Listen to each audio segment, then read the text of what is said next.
Well, hello, my friend. Yes, I did in fact self-publish all of my books, and the process is it's certainly something, I will say. Also, hi, Bib. Hi, Bib. So, for those who don't know, I do actually have an MFA from Emerson College in popular fiction and publishing writing, which is very specifically like fantasy, sci-fi, horror, like genre writing. And while I would have loved to be like traditionally published, right, with the book deal and this and that and all that, and while I still very may well do that one day, I really just didn't want to have my work messed with for the sake of commercialization. I didn't want to lose out on the like important meaty bits of the stories I'm trying to tell for the sake of making them super palatable to an audience that I don't think I'm writing to begin with. Like, I don't know, maybe the people that like Fourth Wing would like The Glass Witch. Probably not, though.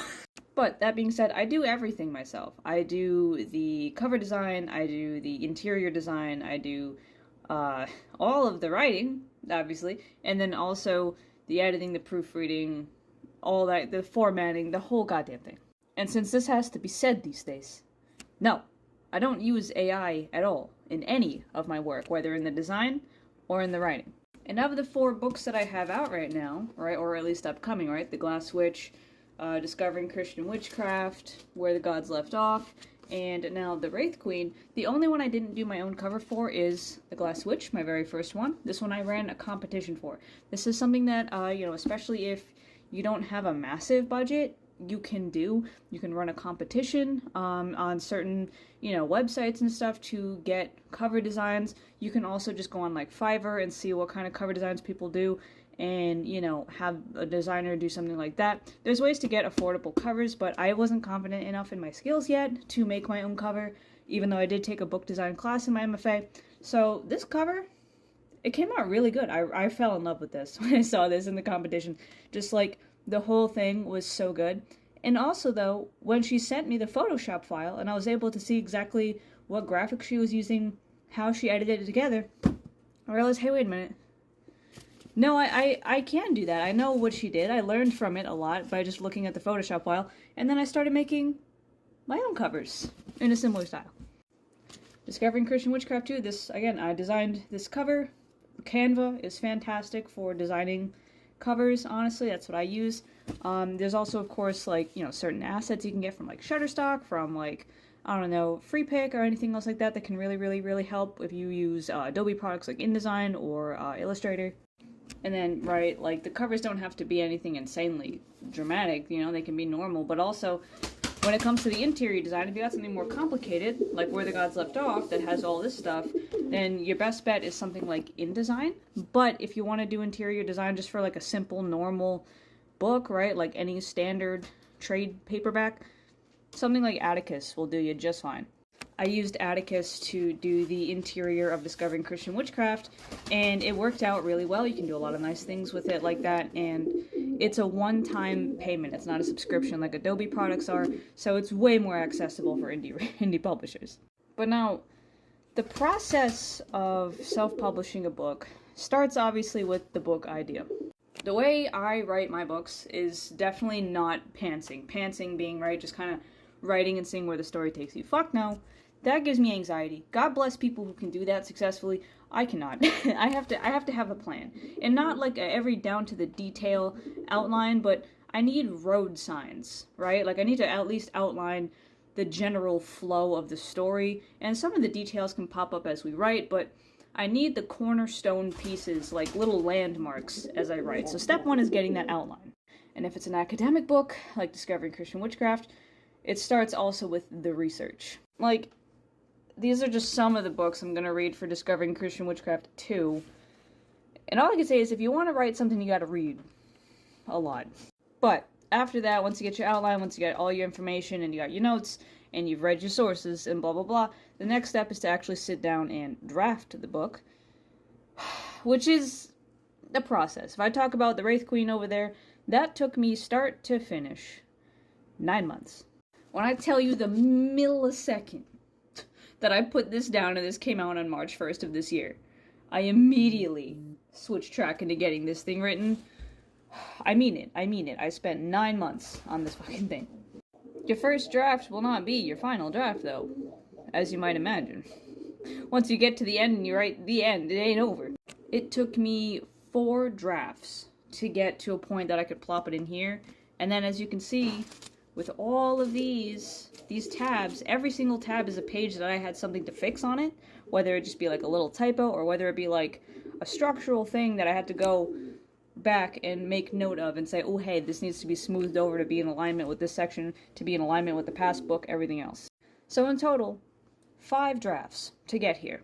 And in between all those drafts, once you hit that bottom page and you say the end, you have to go back to the top, read the entire thing, make notes about what's working, what's not working, what can I cut, what should I keep, blah, blah, blah, blah, blah, blah, blah, and then keep going. I have an entire folder, okay, an entire folder just called retired shit that is literally my cutting room floor that has everything I've ever deleted put in it. Because let me tell you something about this shit, okay? When I wrote this book, I was like, wow, this is a good book.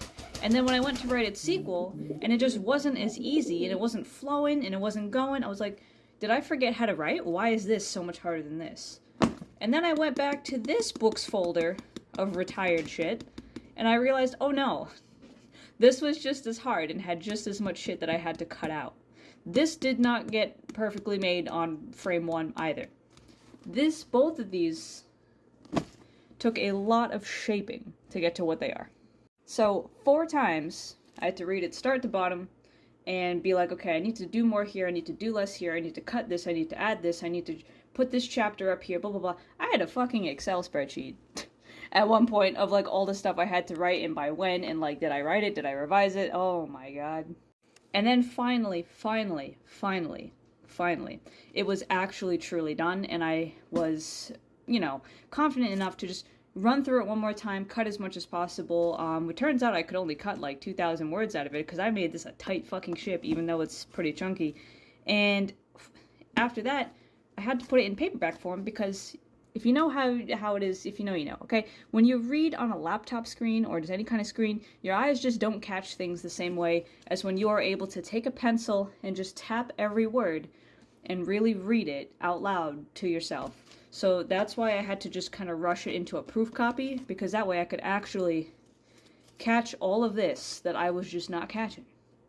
I was not fucking catching on the laptop screen.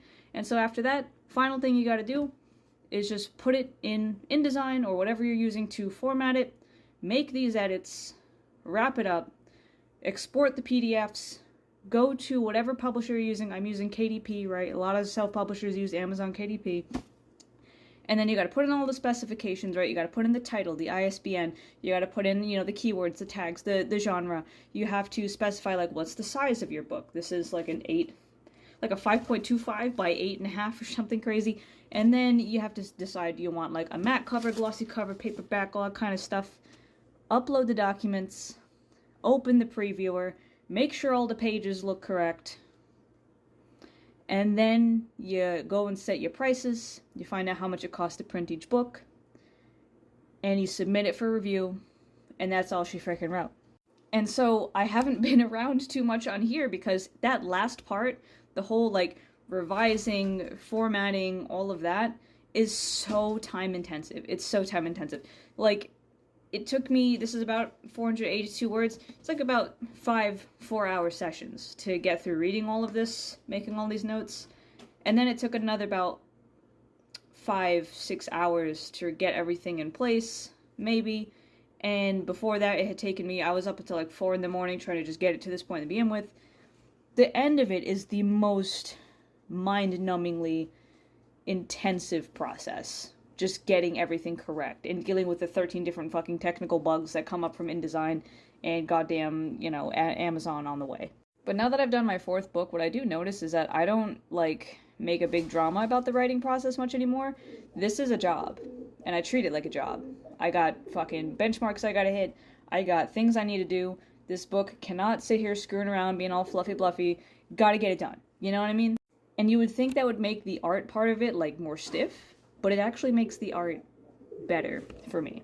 Nothing kills imposter syndrome like a fucking deadline, let me tell you that. But anyway, if you haven't read The Glass Witch, definitely do, so that way when this drops on December 30th, you are ready to read it and ready to just lose your mind, because this one's insane.